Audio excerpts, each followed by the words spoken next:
welcome back to the Celtic edition of On the Volley. As you can see, I'm back at the Finnegan's Irish pub, the Celtic pub in Rome, the centre of Rome. If you ever find yourself in the centre of Rome, you have to drop by here. As you can see, I'm inside today, yeah? There's too many people outside, too much noise. I don't have my microphone with me, so I just thought, you know what? It is getting a little bit nippy now, so let me just do the video inside. Well, the Sydney Super Cup over, and luckily the guys have now got an 8-day break, which they thoroughly deserve and thoroughly need. But let's just talk a little bit about the game. I don't really have a lot to say, to be totally honest. I mean, let's be honest. I've said it before. I really don't care about friendlies. I appreciate the need for them. I appreciate the marketing aspect. I appreciate the fact that we played in Australia because we have a massive fan base in Australia. I mean, quite a few Australians follow my channel, and I'm pretty sure they follow the other Celtic channels as well. And it's given them an opportunity to see Celtic live. And I believe that there was over 40,000 supporters that watched the Everton Celtic game. It was a little bit disappointing, if you want, on the score level, because it finished 0-0. But you can't say that it went without incident, because I think both teams had chances. We had the clearer chances. I believe we dominated the game.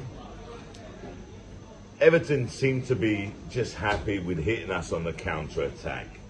I believe we hit the bar.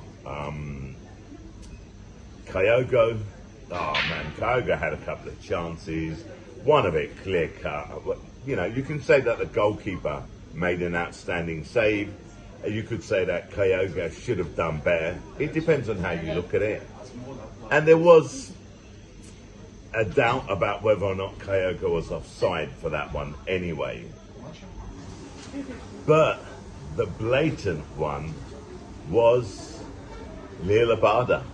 Oh man, unbelievable, unbelievable. I mean, you know, it's been the story of our season, to be totally honest, yeah? How many times, how many games have we watched where we have created so many goal-scoring chances, but we just haven't been clinical enough. We just have not had that, what's the word for it in English? Man, I'm forgetting my English. We just didn't have the cool, calm, coldness to just finish it, just be clinical. And it was missing against Everton. So look, you know what? I don't mind we're missing in friendlies. I really don't mind. I don't mind about the score. It's given the players a run out. It's given the fringe players a run out, and you know, that's the positive, and that's the whole reasoning behind that. On a marketing aspect, like I said, it's given, okay, our fan base in Australia an opportunity to see the team live. Now, what I will say though, having to get up and watch the game at 4:45 in the morning, okay, at least here in Italy, it was at 4:45. I mean, I'll be honest, I didn't get up. I had a late night, got home. I should have probably just stayed up. I fell asleep, so I didn't watch it. I watched the highlights. But if you did get up to watch the game at 4:45, or if you did stay up all night to wait and watch the game, well, it's a one-off for us, okay? And as the Australians rightly said, okay, that is par for the course for them. Because if they want to watch it, Celtic play, it's like 3-4 o'clock in the morning when the game's on over there, yeah? So I couldn't do that. I couldn't do that all the time. I mean, it was bad enough when I was in Orlando and I went to watch the Celtic versus them lot down the road. I had to get up at, 6:30 in the morning. And I'd been out the night before, you know? So if you're in America, the games are normally around about 7 o'clock in the morning, kick-off, something like that, 7 or 8 o'clock in the morning. Other games, depending on the times, are a little bit later, but they're all really early morning kick-offs, yeah, so you have to get there early. And the pub, they open up at 6 o'clock to show the games. Now, I don't know what it's like in Australia. I don't know whether or not, the pubs open up at 2 or 3 o'clock in the morning or 4 o'clock in the morning so you can go and watch the game in the pub. I hope for them that they do, so, at least it's a little bit more motivation. But I tell you what, I couldn't do it. So I take my hat off to the Aussies, especially the hardcore Aussies that get up or stay up to watch every single Celtic game. What more can I say about that? I mean, so it is understandable, and I am happy for the Australians. They got a chance to see Celtic in action. It was a long flight for the boys, obviously. Like I said in my last video, I think it's 10,512 miles. It's a 22-hour flight, and that's a 22-hour flight from Glasgow, yeah? So, and it's 10,512 miles from Glasgow. That's how I worked out. So you can imagine the jet lag, so on and so forth. You can imagine the heat, because I'm pretty sure Australia was a tad warmer than it is in Glasgow or anywhere in Scotland which they play. So they had to deal with that as well. But that said, the Everton game was a vast improvement on the game we had against Sydney. I thought we played a lot better. I think we dominated. But Frank Lampard did actually come out and admitted that he wasn't going to play a high-pressing game. This was in the after-match conference. And that's why he played with a 5-back line. He just said, no, we've been travelling, we've just come here.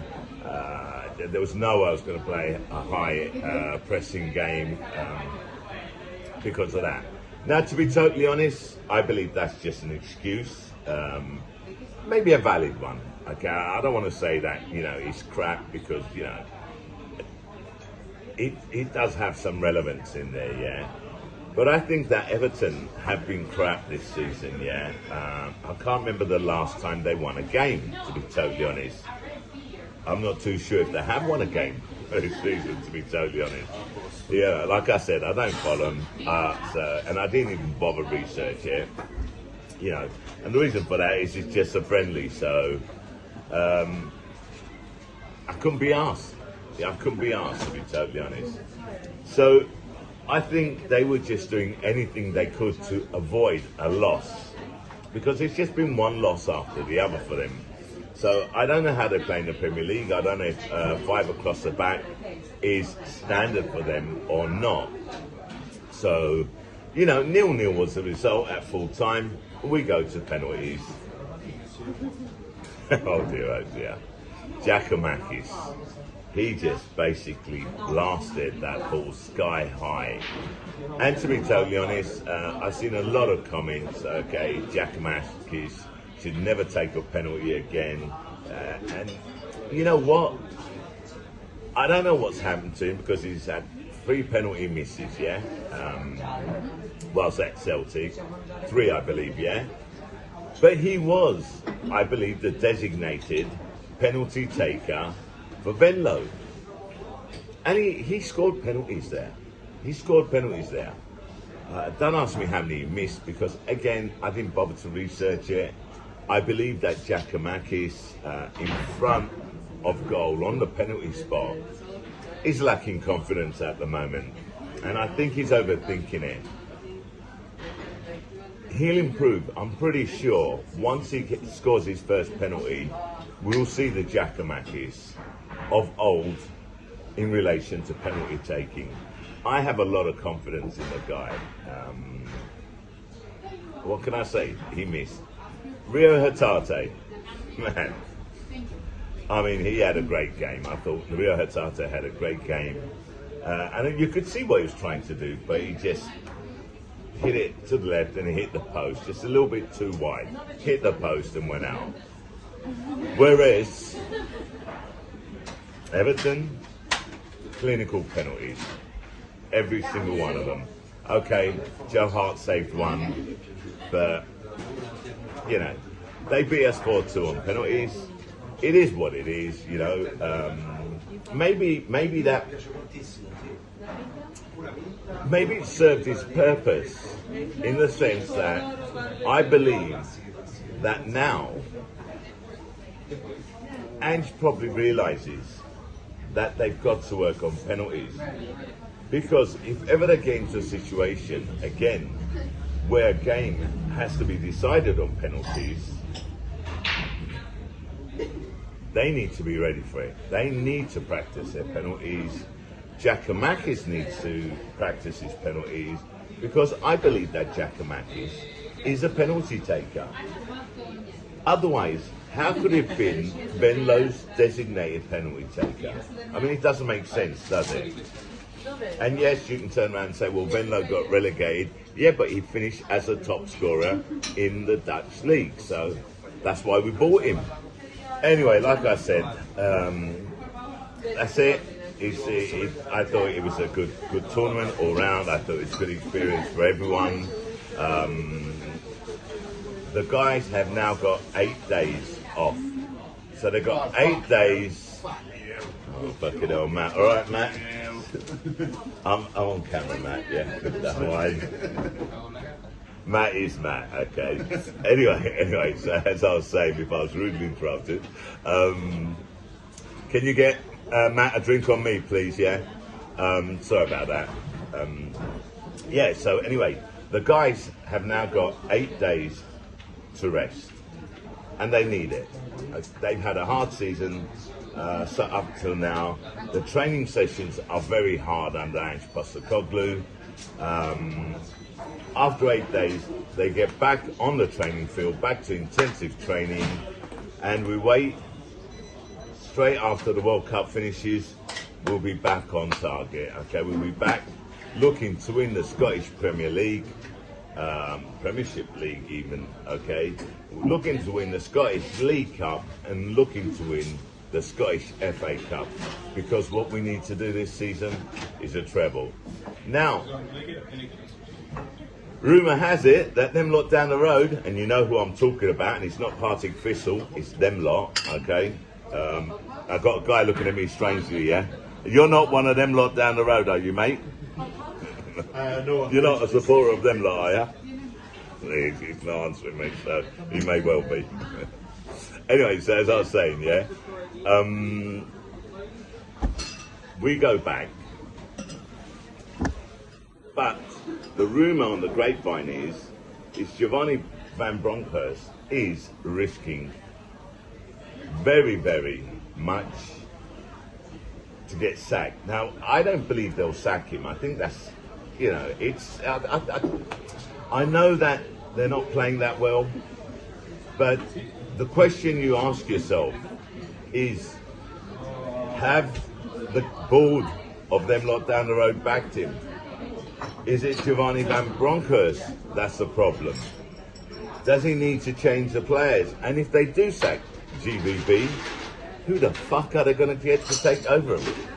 Because it's not going to change anything if they've got no money to invest. Now, don't get me wrong, okay, right?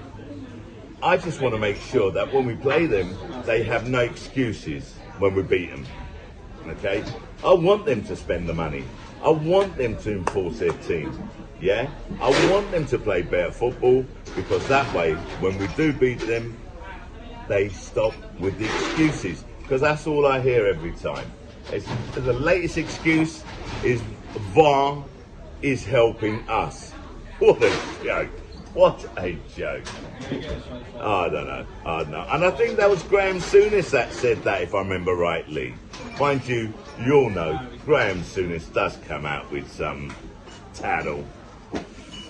Anyway, listen, You'll have a good one. We'll be doing stuff on the World Cup, as you well know. I've already put a video up on the World Cup, so before I go, I just want to give a shout out to the String Ninjas, okay? They're cousins of Paddy Lavery. They're a band in Ireland, so look out for them. Give them a like and subscribe on their YouTube channel. And that's it from me. I've got nothing else to say. Me, Shah, I'm out.